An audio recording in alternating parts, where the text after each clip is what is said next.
Welcome to Looking Within, a podcast for the spiritual explorer in each of us. I'm Julie.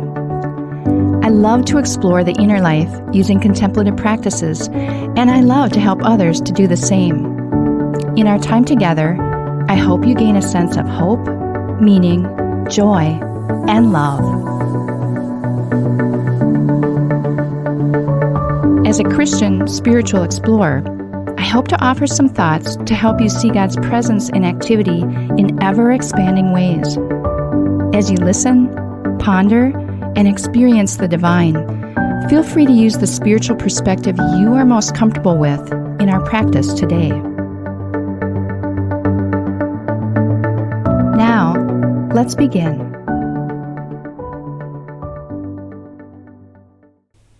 A few weekends ago, our family went hiking at a local park, which is adjacent to a Boy Scout camp.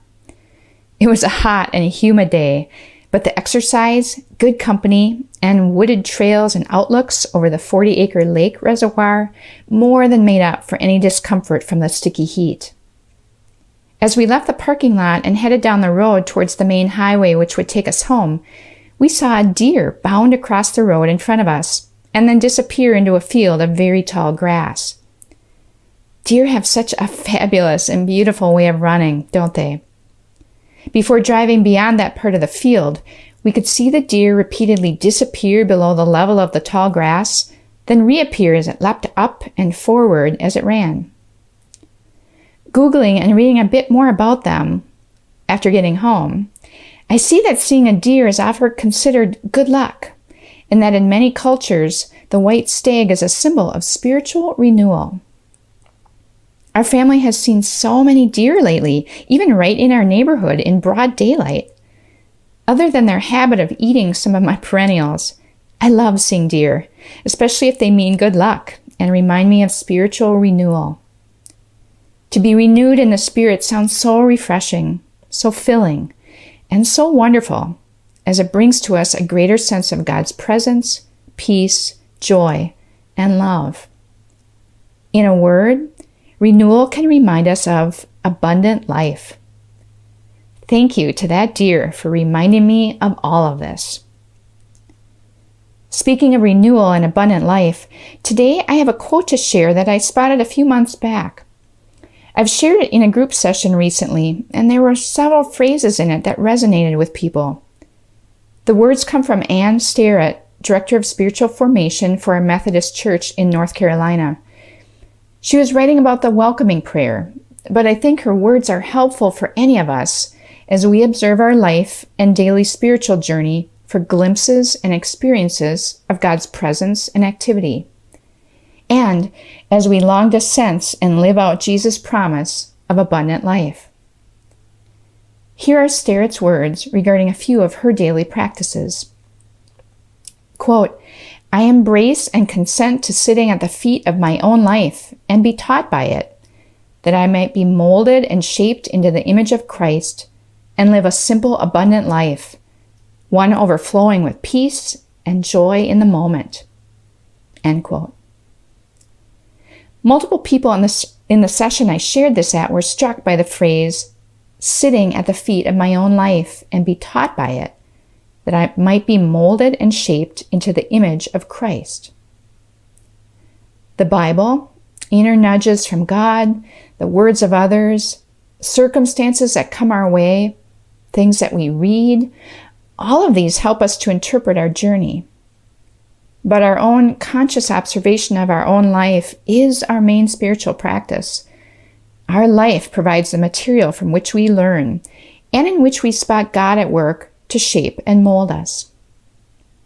Starrett goes on, quote, I once heard someone say the true expression of spiritual growth comes from the strong, sometimes desperate desire to live into the gospel promise of an abundant life, one of unhurried peace and power, one that is radiant, solid, simple, and serene. I want to model those words, radiant, solid, simple, and serene. So be it. End quote. Her words beautifully complement the words found in John 10:10, probably my favorite verse in the Bible. The Amplified Bible puts Jesus' words this way: I came that they may have and enjoy life, and have it in abundance, to the full, till it overflows. Radiant, solid, simple, serene.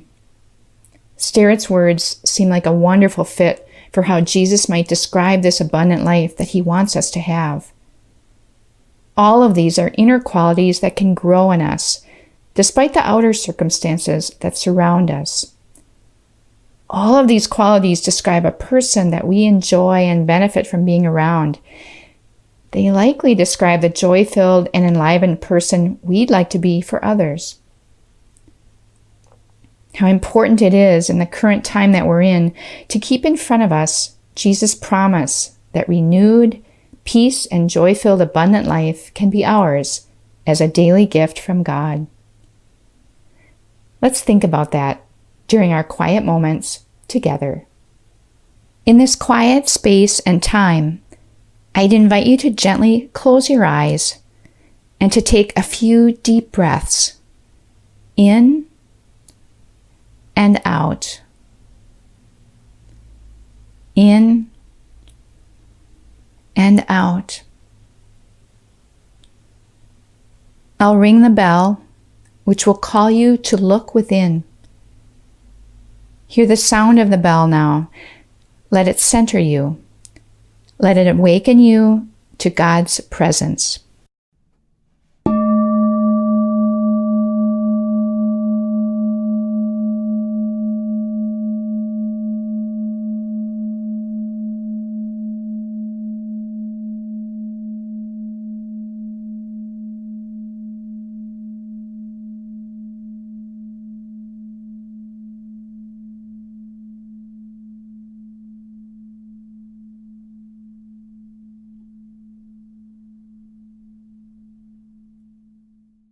Jesus says to you each day of your journey, I came that you may have and enjoy life, and have it in abundance, to the full, till it overflows.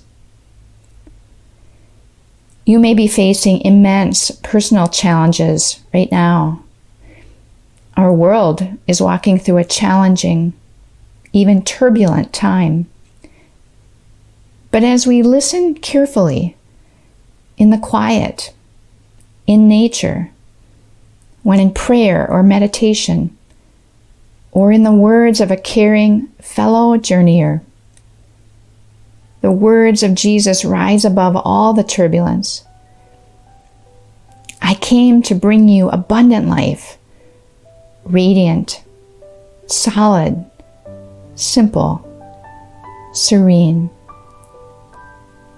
Physically feel and rest in these words of abundance.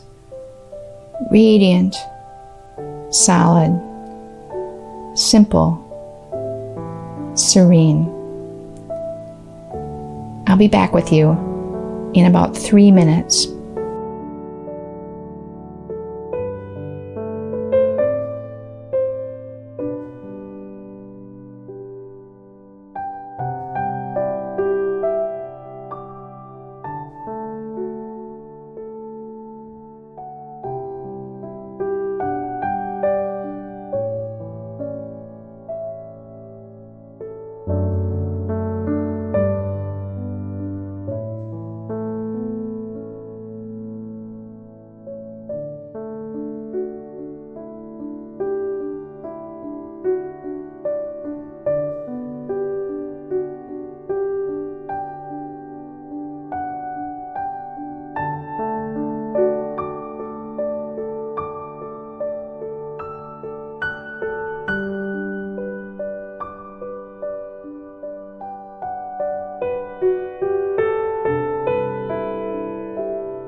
I'd invite you now to take a few deep breaths in and out,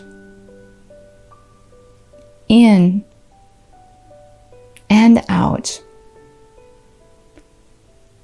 Hear the sound of the bell, and as it reverberates and slowly dies away, you can gently open your eyes, remaining still for a moment longer.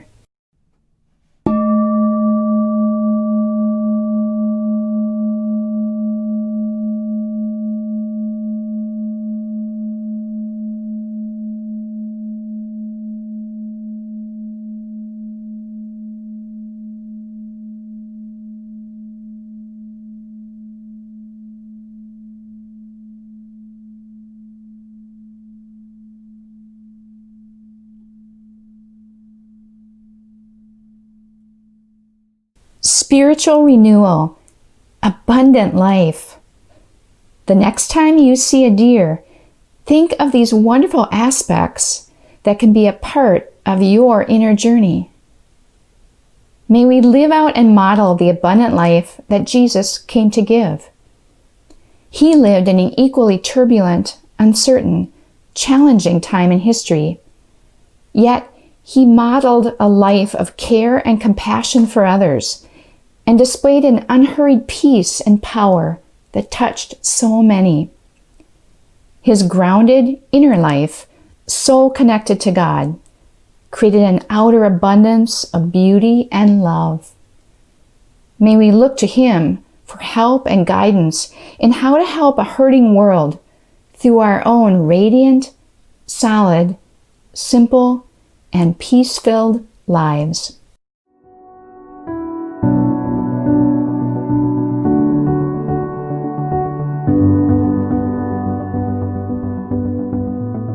Thank you for making time for your inner self today. Whatever you've discovered and experienced, carry that with you in the coming days. You can find more episodes at our website, gloria-day, that's DEI.com/lookingwithinpodcast, or subscribe through your favorite podcast app. We'll see you next time.